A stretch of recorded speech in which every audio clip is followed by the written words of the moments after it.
రూపాయలకి ఏమొస్తుందమ్మా?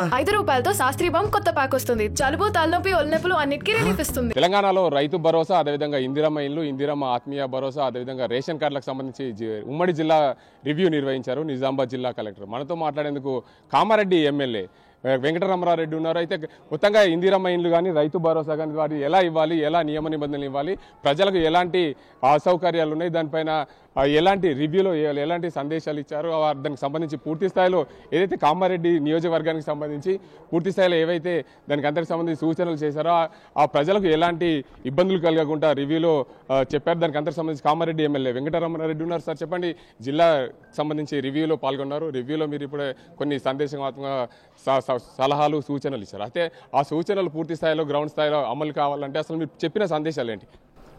గ్రామ స్థాయిలో గ్రామ సభలు పెట్టి వీళ్ళు క్లారిటీ ఇస్తామని చెప్తున్నారు. అధికారులు మొత్తం సర్వే చేసి శాంక్షన్స్ కొన్ని వచ్చినాయి, ఇంకా రావాల్సినవి, ఇది నిరంతర ప్రక్రియ అని చెప్తున్నారు.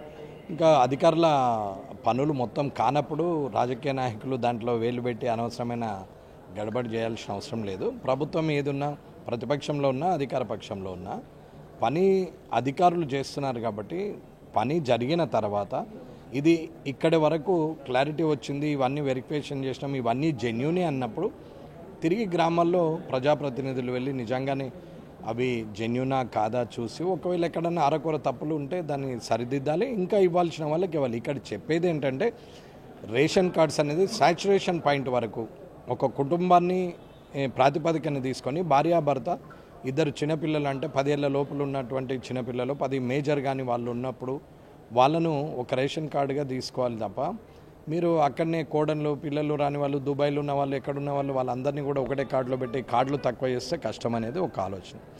ఇంతకుముందు 15 సంవత్సరాలుగా రేషన్ కార్డు డివైడ్ కాలేదు. ఒక్కొక్క కార్డులో కుటుంబంలో 6-10 మంది ఉంటే ఇద్దరే ఉన్నారు, వాళ్ళు అటే పోయారు. మిగతా వాళ్ళ కార్డు బైఫర్గేషన్ కాలేదు. తండ్రిది కొడుకు కుటుంబం కొత్తగా ఏర్పడినప్పుడు అదొక కొత్త రేషన్ కార్డు ఇవ్వాలి. రేషన్ కార్డు అనేది ప్రామాణికంగా తీసుకుంటున్నప్పుడు అవన్నీ ఇవ్వాలనేది ఒక ఆలోచన. అది ఎవరైనా సరే అది కార్డ్స్ అందరికీ అందాలనేది. అట్లాగే మిగతా రైతు ఆత్మీయ భరోసా కానీ ల్యాండ్లెస్ పీపుల్ ఎవరైనా ఉంటారు, రెవెన్యూ శాఖ వారికి తెలుసు పాస్బుక్ లేదు అని అంటే అతనికి ల్యాండ్ లేనట్టే లెక్క, దానికి మళ్ళీ జాబ్ కార్డుకి సంబంధం లేదు అనేది నా ఆలోచన. ఇకపోతే ఏదైతే రైతు భరోసా ఇస్తామన్నారో అది రియాల్టర్లకి, రాజకీయ నాయకులకి, ఉద్యోగస్తులకి ఇవ్వడం అనేది తప్పు అనేది నేను కూడా ఒప్పుకుంటున్నాను. మరిన్ని వీడియోస్ కోసం ఛానల్ ని సబ్స్క్రైబ్ చేయండి. లేటెస్ట్ అప్డేట్స్ కోసం వాట్సాప్ ఛానల్ ని ఫాలో అవ్వండి. ఆ లింక్ డిస్క్రిప్షన్ లో ఉంది.